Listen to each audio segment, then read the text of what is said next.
Presiden Prabowo dan keponakannya yang tanggal 9 Februari 2026 kemarin akhirnya resmi dilantik menjadi Deputi Gubernur Bank Indonesia. Thomas Djiwandono, keponakan Presiden Prabowo, yang dirinya sendiri juga mengakui kalau dia tidak punya latar belakang dan pengalaman di bidang moneter. Apakah ini tanda kalau memang meritokrasi di Indonesia benar-benar sudah mati? Dan yang ada hanyalah nepotisme. Dan apa efek jangka panjang dari tindakan ini?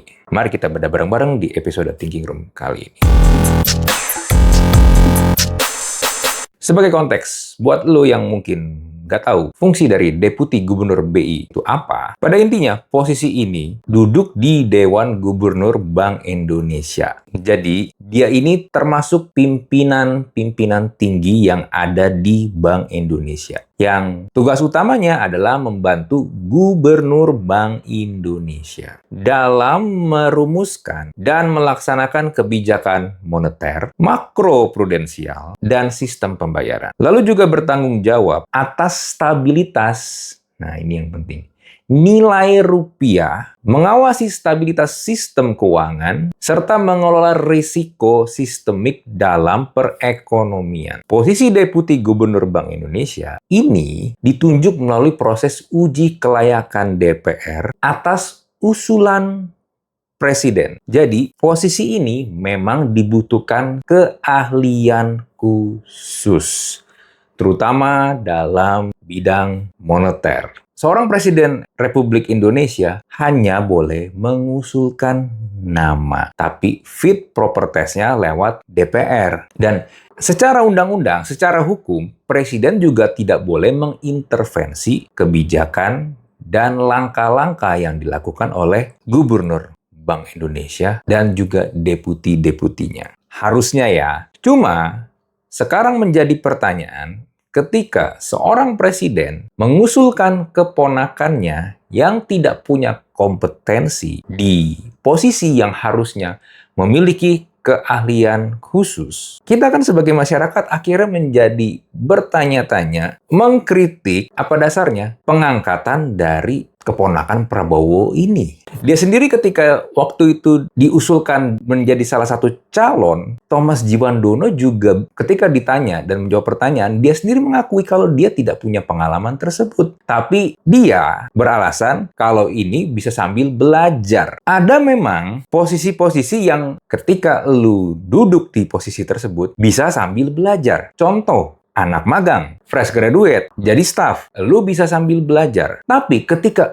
lu sudah menduduki posisi-posisi yang seharusnya sudah tidak bisa ditawar lagi dengan alasan belajar, di mana setiap tindakan lu, setiap kebijakan yang nanti lu bikin, itu krusial. Bahkan kalau sampai ada kesalahan sekecil apapun, itu akibatnya fatal. Thomas Djiwandono ini, itu harusnya sudah tidak bisa lagi menggunakan alasan bisa sambil belajar. Coba bayangkan, lu lagi membuka lowongan sopir pribadi. Lalu ada kenalan lu mengusulkan keponakannya. Dia aja nih yang jadi sopir. Lalu lu nanya dong, memangnya dia bisa nyupir? Dia udah pengalaman nyetir. Tapi dibales sama si keponakannya ini. Bilang, saya memang belum punya pengalaman nyupir, Pak. Tapi saya bisa sambil belajar. Nah, pertanyaan gua, lu mau atau enggak disupirin sama orang yang nggak pernah nyupir sebelumnya? Tidak punya pengalaman nyetir mobil. Kalau gue sih nggak mau. Minimal-minimal mobil gue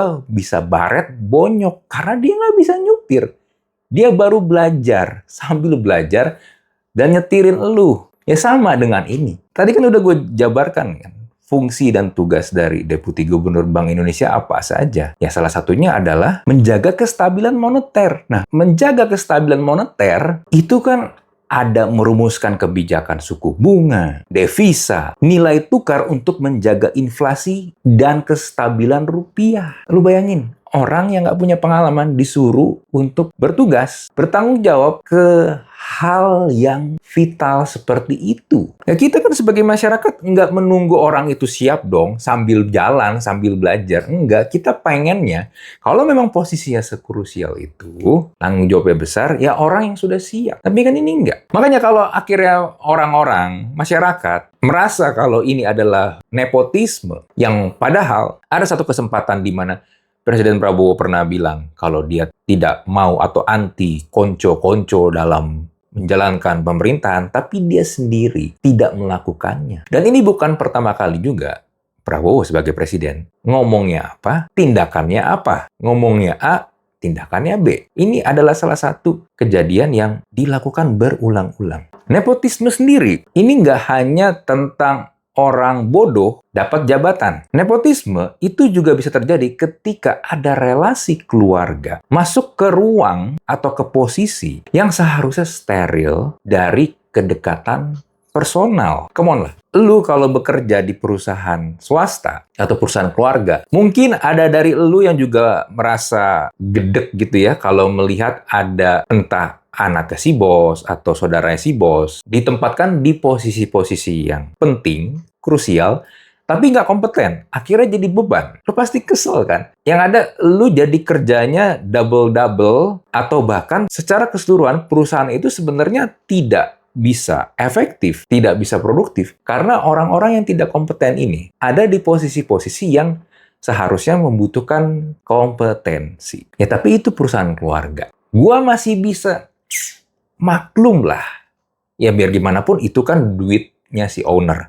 Tapi ini kan balik lagi nih ke Prabowo dan keponakannya. Ini kan bukan perusahaan pribadi cuy. Ini kan negara, pemerintahan. Indonesia ini kan bukan perusahaan pribadinya Prabowo. Tapi Prabowo sebagai presiden, ini kan diberikan mandat oleh rakyat. Owner dari negara ini bukannya Prabowo, tapi rakyat. Cuma gue merasa negara ini belakangan dijalankan seperti sebuah perusahaan keluarga. Suka-suka yang lagi mempunyai posisi. Dan ini adalah pola yang berulang kan. Gibran contohnya dicalonkan menjadi wapres. Secara umur belum bisa. Tapi karena undang-undangnya diganti lewat bantuan paman, lagi-lagi paman, ya, paman baik hati ya sama keponakan-keponakannya. Akhirnya dia bisa mencalonkan diri sebagai wakil presiden karena batas umurnya diganti. Belum lagi ada kasus-kasus yang lain. Salah satu juga yang terkenal dulu adalah Ratu Atut dengan dinasti keluarganya di Banten. Itu kan juga,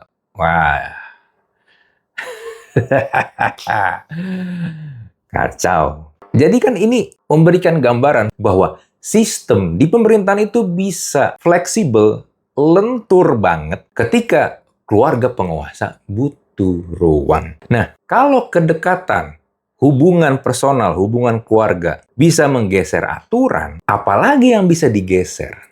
Dampak jangka panjangnya akhirnya jadi begini. Karena kita melihat, orang-orang melihat ketika presiden bisa melakukan hal tersebut, orang-orang yang ada di level bawahnya juga jadi mikir dong. Kalau presiden aja boleh, bisa tuh, kenapa gua enggak? Kan pemimpin tertingginya mencontohkan seperti itu. Jadi buat apa gua capek-capek bangun karir lewat jalur meritokrasi? Percuma. Yang penting mah jalur orang dalam aja. Lebih aman, lebih meyakinkan untuk mendapatkan posisi. Ya, yang Deputi Gubernur BI ini aja ada 3 orang dicalonkan, yang salah satunya adalah keponakan Prabowo. 2 orang yang lain itu padahal sudah punya pengalaman, sudah lama di Bank Indonesia, digeser dengan gampangnya. Jadi ketika para pejabat, para pemimpin di negara ini mencontohkan bahwa sistem itu memang ada, tapi bisa fleksibel, ya akhirnya masyarakat kan juga jadi melihat, ya memang ada sistem, memang ada peraturan, ada undang-undang, tapi dengan adanya teladan seperti itu, harusnya gue juga bisa dong melakukan hal-hal yang juga fleksibel tanpa harus terikat dengan sistem dan aturan yang kuat. Nggak ada dampaknya kok, nggak ada konsekuensinya. Negara akhirnya tidak lagi menjadi rule based berdasarkan peraturan, tapi relationship based, suka-suka. Yang penting lu dekatnya dengan siapa, lu anaknya siapa, lu keponakannya siapa. Dan akhirnya menjadi tidak adil buat masyarakat kecil, buat warga biasa yang nggak punya apa-apa, yang nggak punya power. nggak punya relasi. Buat mereka, ya hukum tetap jalan, keras ke mereka. Buat para elit, ya hukum bisa ya digeser-geser dikit. Sebagai penutup, masalah utama dari semua ini, menurut gua, ini bukan hanya satu nama, satu jabatan, atau satu keluarga. Masalahnya adalah message yang dikirim ke publik oleh para elit politik ini bahwa meritokrasi itu sudah mati. Bahwa aturan itu memang ada, hukum ada, tapi bisa fleksibel. Asal lu dekat dengan siapa, atau lu anaknya siapa, keponakannya siapa. Ya, negara masih bisa berjalan dengan kenyataan seperti itu, tapi kepercayaan akhirnya mati di kondisi yang seperti itu. Dan karena kita terus-menerus terpapar bahwa kedekatan lebih penting daripada kapasitas dan kompetensi seseorang dalam menempati posisi dan tanggung jawab yang penting, pelajaran ini akan diwariskan lewat pengalaman kita dan akhirnya menjadi budaya. Dan ketika itu sudah terjadi begitu dalam, disitulah kerusakan yang paling sulit diperbaiki. Oke, itu dari gue. Seperti biasa, kalau lu punya pertanyaan atau lu punya pendapat, silakan bisa langsung tulis di kolom komen. Kita jumpa lagi di Thinking Room episode berikutnya. Bye.